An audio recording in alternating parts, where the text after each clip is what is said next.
Hello दोस्तों, मैं सुनिधि त्यागी आपका अपने चैनल हिंदी मिरर पर फिर से आपका स्वागत करती हूँ। कैसे हैं आप सब दोस्तों? आज हम चंद्रधर शर्मा गुलेरी जी की उसने कहा था कहानी लेकर आए हैं। गुलेरी जी प्रेमचंद्र पूर्व युग के कहानीकार हैं। जैसा कि आप सभी को पता है, कहानी विधा को 4 भागों में विभक्त किया गया है। उसने कहा था कहानी भी प्रथम भाग प्रेमचंद्र पूर्व में है। उसने कहा था कहानी प्रेमचंद्र पूर्व हिंदी कहानी की चरम उपलब्धि है। गुलेरी जी की प्रसिद्धि भी इसी कहानी के द्वारा प्राप्त हुई। दोस्तों, वीडियो शुरू करने से पहले मेरा आपसे फिर से अनुरोध है, जिन्होंने चैनल को सब्सक्राइब नहीं किया है वो चैनल को सब्सक्राइब कर बेल आइकन को क्लिक कर दें।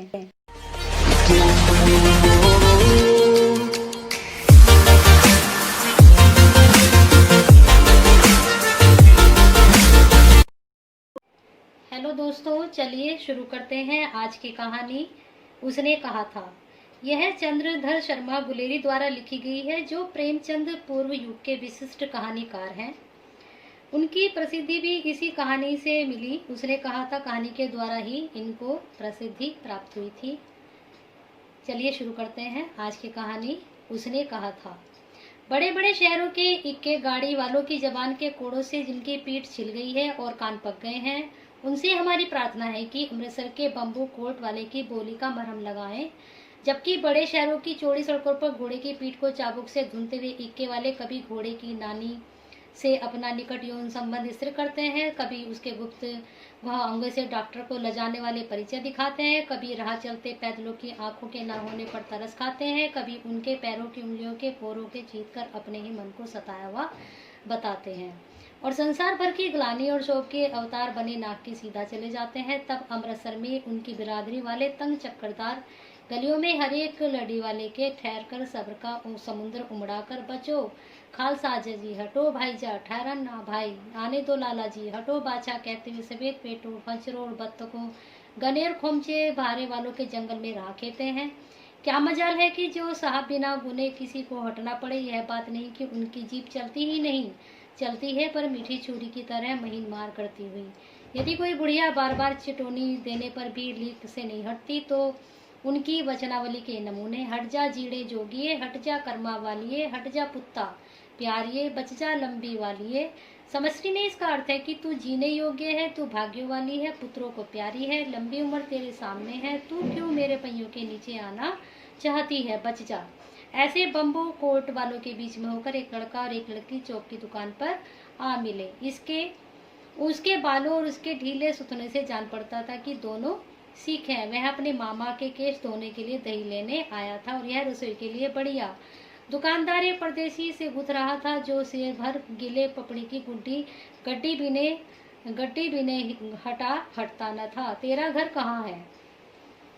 दोस्तों, पहले मैं कुछ पात्रों से आपको परिचय कराना चाहूंगी। इसका प्रमुख पात्र है लैना सिंह। कहानी का प्रमुख पात्र है जो सेना का एक वीर सिपाही है, साथ ही वह वचनबद्ध व्यक्ति है।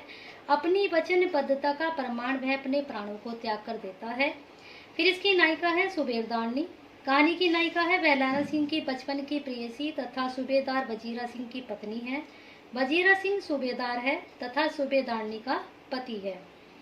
फिर है इसमें पौधा सिंह, सूबेदारनी तथा सूबेदार वजीरा सिंह का बेटा है। फिर है कीरत सिंह, वह लैना सिंह का मित्र है। ये जो मैंने आपको पात्र बताए हैं ये कहानी के प्रमुख पात्र हैं। चलिए फिर से शुरू करते हैं। तेरा घर कहाँ है? मंगरे में। और तेरा? माझे में। यहाँ कहाँ रहती है? अतर सिंह की बैठक में, वह मेरा मामा होते हैं। दोनों ये बच्चे मिले आपस में और ये दोनों बात कर रहे हैं। मैं भी मामा के आया हूँ और घर गुरु बाजार में है। दोनों मामा के यहाँ आए हुए हैं और दोनों आपस में बातें कर रहे हैं। इतने में दुकानदार निपटा और उनका सौदा देने लगा। सौदा लेकर दोनों साथ साथ चले। कुछ दूर जाकर लड़के ने मुस्कुराकर पूछा, तेरी कुड़माई हो गई? इस पर लड़की कुछ आंखें चढ़ाकर धत कहकर दौड़ गई और लड़का मुंह देखता ही रह गया। तीसरे दिन सब्जी लेने वाले यहाँ दूध देने के यहाँ अकस्मात दोनों मिल जाते हैं। महीना भर यही हाल रहा। 2-3 बार लड़के ने फिर पूछा, तेरी कुड़माई हो गई? और उत्तर में वही धत मिला। एक दिन जब फिर लड़के ने वैसी हंसी में चिढ़ाने के लिए पूछा तो लड़की लड़के की संभावना के विरुद्ध बोली, हाँ हो गई। कब? कल देखते नहीं ये रेशम से कड़ा हुआ सालू। लड़की भाग गई। लड़के ने घर की सीध ली। रास्ते में एक लड़के ने मोरी में ढकेल दिया। छाबड़ी वाले की दिन भर की कमाई खोई। एक कुत्ते को पत्थर मारा। गोभी वाले ठेले में दूध उड़ेल दिया। सामने नहाकर आती हुई किसी वैष्णवी से टकराकर अंधे की उपाधि पाई। तब वह कहीं घर पहुंचा। क्यों हुआ उसके साथ ऐसा? क्योंकि उस लड़की ने ऐसा बोल दिया था कि हाँ मेरी कुड़मई हो गई है। तो वह उन्हीं ख्यालों में डूबा हुआ रास्ते में जा रहा था। होश में आओ, कयामत आई है और लपटन साहब की वर्दी पहनकर आई है क्या? लपचन साहब या तेरे मारे गए हैं, कैद हो गए हैं, उनकी वर्दी पहनकर कोई जर्मन आया है? सूबेदार ना इसका मुंह नहीं देखा, मैंने देखा और बातें ही।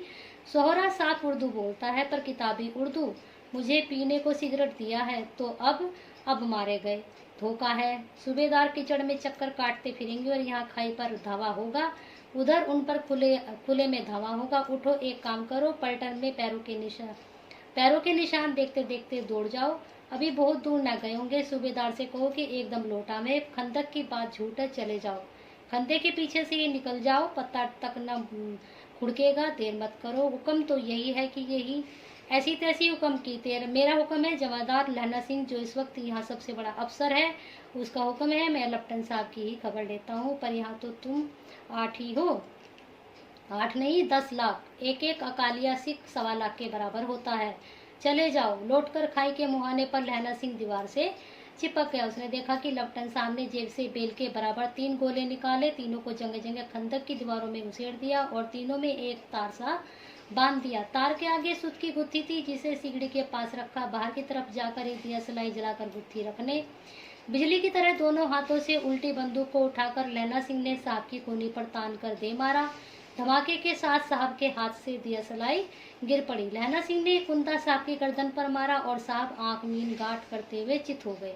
लहना सिंह ने तीनों गोले खंदक के बाहर फेंके और साहब को घसीटकर सिगड़ी के पास लिटाया। जेबों की तलाशी ली। 3-4 लिफाफे और एक डायरी निकालकर उन्हें अपनी जेब के हवाले किया। साहब की मूर्छा हटी। लहना सिंह हंसकर बोला, क्यों लपटन साहब, मिजाज कैसा है? आज मैंने बहुत बातें सीखी। यह सीखा कि सिख सिगरेट कैसे पीते हैं। यह सीखा कि जगाधारी के जिले में नील गाय होती है और उनको 2 फुट 4 इंच के सींग होते हैं। सीखा कि मुसलमान खानसामा मूर्तियों पर जल चढ़ाते हैं और लपटन साहब खोते पर चढ़ते हैं। पर यह नहीं कहो तो ऐसी साफ उर्दू कहाँ से सीखा है? हमारे लपटन साहब तो बिना डैम के 5 लफ्ज भी नहीं बोला करते थे। लहना सिंह ने पतलून की जेब की तलाशी नहीं ली थी। साहब ने मानो जाड़े से बचने के लिए दोनों हाथ जेबों में डाले। लहना सिंह कहता गया, चालाक तो बड़े हो, पर मांझे का लहना इतना बरस लपटन साहब के साथ रहा है, उसे चकमा देने के लिए 4 आंखें चाहिए। 3 महीने हुए। एक तुर्की मौली मेरे गांव में आया था। औरतों को बच्चे होने का तावीज बांटता था और बच्चों को दवाई देता था। चौधरी के बड़ नीचे मांझा बिछाकर हुक्का पीता रहता था और कहता था कि जर्मनी वाले बड़े पंडित हैं, वेद पढ़ पढ़कर उसमें से विमान चलाने की विद्या जान गए हैं। गौ की तो नहीं मारते, हिंदुस्तान में आ जाएंगे तो गौ हत्या बंद कर देंगे। मंडी के बनियों को बहकाता था कि डाकखाने में रुपया निकाल लो, सरकार का राज्य जाने वाला है। डाक बाबू पोहला राम भी डर गया था। मैंने मुल्ला की दाढ़ी मूंड दी थी और गांव के बाहर निकल कर कहा था कि जो मेरे गांव में अब पैर रखा तो साहब की जेब से पिस्तौल चला और रहना सिंह की जांग में गोली लगी। इधर रहना की हेनरी मार्टिन के 2 फायरों ने साहब की कपाल क्रिया कर दी। धड़ाक सुनकर सब दौड़ गए। बोधा चिल्लाए, क्या है? लहना सिंह ने उसे तो यह कहकर सुला दिया कि एक खड़का कुत्ता आया था, मार दिया और उसे सब हाल कह दिया। बंदूकें लेकर सब तैयार हो गए। लहना ने साफा फाड़कर घाव के दोनों तरफ पट्टियां बांधकर बांधी। घाव मांस में ही था। पट्टियों के कसने में लहू बंद हो गया। इतने में 70 जर्मन चिल्लाकर कर खाई में घुस पड़े।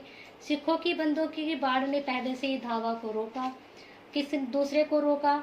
जर्मन चिल्लाकर खाई में घुस पड़े। यहाँ पर थे 8। लहना सिंह ने तक तक कर मार रहा था। वह खड़ा था और लेटे हुए थे और वे 70।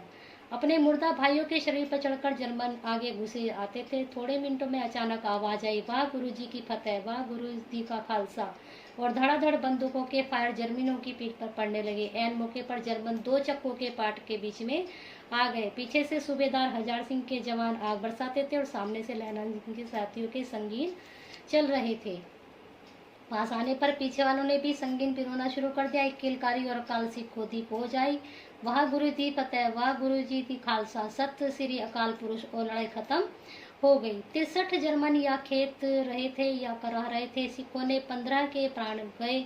सूबेदार के दाहिने कंधे में गोली आर पार निकल गई। लहना सिंह की पसली में एक गोली लगी। उसने घाव की खंदक की गीली मिट्टी से पूरा पूर लिया और बाकी साफा कसकर कमर की तरह कमरबंद की तरह लपेट लिया। किसी को खबर नहीं हुई कि लहना सिंह का दूसरा घाव भारी घाव लगा है। लड़ाई के बाद चांद निकल आया था, ऐसा चांद जिसमें प्रकाश से संस्कृत कवियों का दिया हुआ श्री नामक सार्थक होता है। और हवा ऐसी चल रही थी जैसे कि बाणभट्ट की भाषा में दंत वीणों परदेशाचार्य कहलाती। वजीर सिंह कह रहा था कि कैसे मैंने मन भर फ्रांस की भूमि के मेरे बूटों से चिपक रही थी जब मैं दौड़ा दौड़ा सूबेदार के पीछे गया था।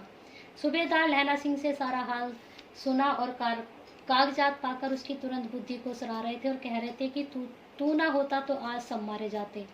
इस लड़ाई की आवाज़ 3 मील दाहिनी ओर की खाई वालों ने सुन ली थी। उन्होंने पीछे टेलीफोन कर दिया था। वहां से झटपट 2 डॉक्टर और 2 बीमार ढोने की गाड़ियां चली जो कोई 1.5 घंटे के अंदर अंदर आ पहुंची। फील्ड अस्पताल नजदीक था। सुबह होते होते वहां पहुंच जाएंगे, इसलिए मामूली पट्टी बांधकर एक गाड़ी में घायल लिटाए गए, दूसरी में लाशें रखी गई। सूबेदार ने लहना सिंह की जांघ में पट्टी बंधवानी चाहिए। बोधा सिंह ज्वर से भरा रहा था पर उसने यह कहकर टाल दिया था कि थोड़ा गांव है, सवेरे देखा जाएगा, यह गाड़ी में लिटाएगा। लहना सिंह को छोड़कर सूबेदार जाते नहीं थे।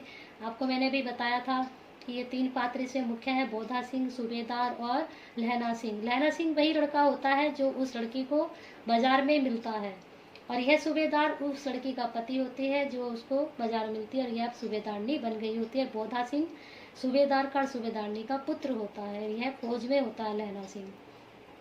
यह देख लहना ने कहा, तुम्हें बोधा की कसम है और सूबेदार की सौगंध है तो इस गाड़ी में न चले जाओ और तुम मेरे लिए वहां पहुंचकर गाड़ी भेज देना। और जर्मन मर्दों के लिए गाड़ियां आती होंगी। मेरा हाल बुरा नहीं है, देखते नहीं मैं खड़ा हूँ। वजीर सिंह मेरे पास ही है।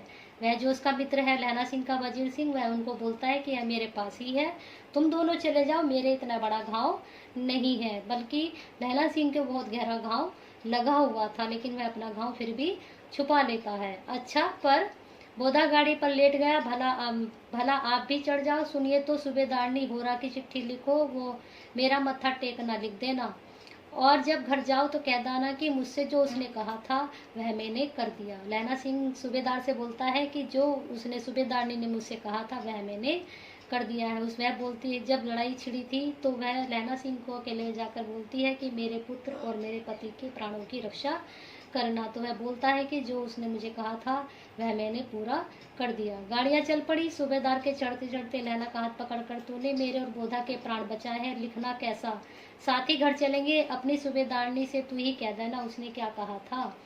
अब आप गाड़ी पर चढ़ जाओ, मैंने जो कहा वह लिख देना और कह भी देना। गाड़ी के जाते ही लहना लेट गया। वजीरा पानी पिला दे और मेरा कमरबंद खोल दे, तर हो रहा है।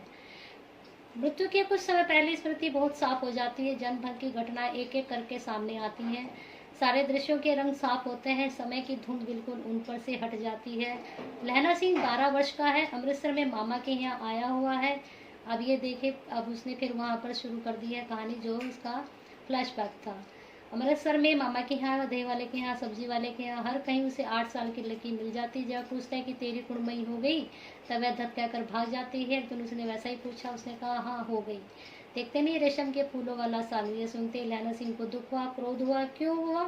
वजीरा सिंह को पानी पिला दे, वह सोच रहा है पड़ा हुआ। 25 वर्ष बीत गए। जब लहना सिंह 77 राइफल्स में जमादार हो गया, उस 8 वर्ष की कन्या के ध्यान ही न रहा। न मालूम वह कभी मिली भी या नहीं। 7 दिन की छुट्टी लेकर जमीन के मुकदमे की पैरवी करने घर गया। वहाँ रेजिमेंट के अफसर की चिट्ठी मिली, फौरन चले जाओ। साथ ही सूबेदार हजारा सिंह की चिट्ठी मिली, मेर बोधा सिंह भी लाम पर जाते हैं, लौटते हमारे घर होते आना, साथ चलेंगे। सूबेदार का घर रास्ता ही पड़ता था और सूबेदार उसे बहुत चाहता था। लहना सिंह सूबेदार के यहाँ पहुंचा। जब चलने लगे तो सूबेदार बेड़े में निकल कर आया। बोला, लहना सिंह, सूबेदारनी तुमको जानती है, बुलाती है, जा मिलो। यहाँ पर लहना सिंह घायल हुआ पड़ा है और उसका जो दोस्त है कीरत सिंह उसकी सेवा कर रहा है। वो पिछली बातें सोच रहा है पड़ा हुआ। लहना सिंह भीतर पहुंचा। सूबेदार ने मुझे जानती है कब से? रेजिमेंट के क्वार्टरों में तो कभी सूबेदार के घर लोग रहे नहीं। दरवाजे पर जाकर मत्था टेकना कहा। सिंह सुनी। लहना सिंह चुप। मुझे पहचाना नहीं? तेरी कुड़मई होगी, धत कल हो गई। देखते नहीं रेशमी बूटों वाला सालू अमृतसर में। भावों की टकराहट ने मूर्छा खुली, करवट बदली, असली का घाव बह निकला।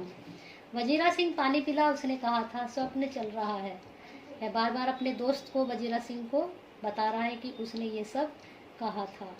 सूबेदारनी कह रही है, मैंने तेरे को आते ही पहचान लिया। एक काम कहती हूँ, मेरे तो भाग फूट गए। सरकार ने बहादुरी का किताब दिया है, लायलपुर में जमीन दी है, आज नमक हलाली का मौका आया है, पर सरकार ने हम तीनों की एक घघरिया पलटन क्यों न बना दी, जो मैं भी सूबेदारनी के साथ चली जाती। एक बेटा है, फौज में भर्ती हुई उसे 1 ही वर्ष हुआ। उसके पीछे 4 और हुए, पर एक भी नहीं जिया। सूबेदारनी रोने लगी, अब दोनों जाते हैं मेरे भाग। तुम्हें याद है एक दिन टांगे वाले का घोड़ा दही वाले की दुकान के पास बिगड़ गया था, तुमने उस दिन मेरे प्राण बचाए थे। आज घोड़ों की लातों पर चले गए थे, मुझे उठाकर दुकान के तख्त के पास खड़ा कर दिया था। ऐसे ही इन दोनों को बचाना, यह मेरी भिक्षा है। तुम्हें तुम्हारे आगे मैं आंचल पसारती हूँ। रोती रोती सूबेदारनी ओबरी में चली गई। लहना सिंह भी आंसू पोंछता हुआ बाहर आया। वजीरा सिंह पानी पिला, उसने कहा था। लहना किसी ने अपनी गोद में रखे वजीरा सिंह बैठा, जब मांगता है तब पानी पिला देता है। आध घंटे तक लहना फिर चुप रहा, फिर बोला, कौन? कीरत सिंह।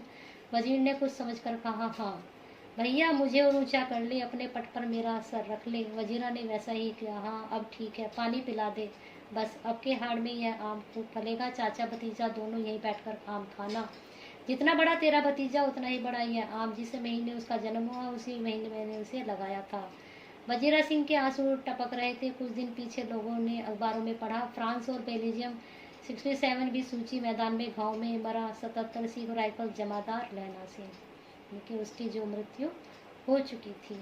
अखबारों में यह खबर आई, तब सूबेदारनी को यह बात पता चली। तो दोस्तों, यह चंद्रधर शर्मा गुलेरी के द्वारा लिखी गई कहानी, उसने कहा था, बड़ी मार्मिक कहानी है। आपको, मुझे उम्मीद है, ये कहानी पसंद आई होगी। अगर आपको हमारी और भी कहानियाँ देखनी है तो आप डिस्क्रिप्शन में उनके लिंक दिए हैं, आप उन लिंक पर क्लिक करके उन कहानियों को देख सकते हैं। और हिंदी मिरर भी सुनीति के साथ आप अपना प्यार और साथ ऐसे ही बनाए रखें। अगर आपको ये कहानी पसंद आई है, इसको लाइक एंड शेयर करना ना भूलें।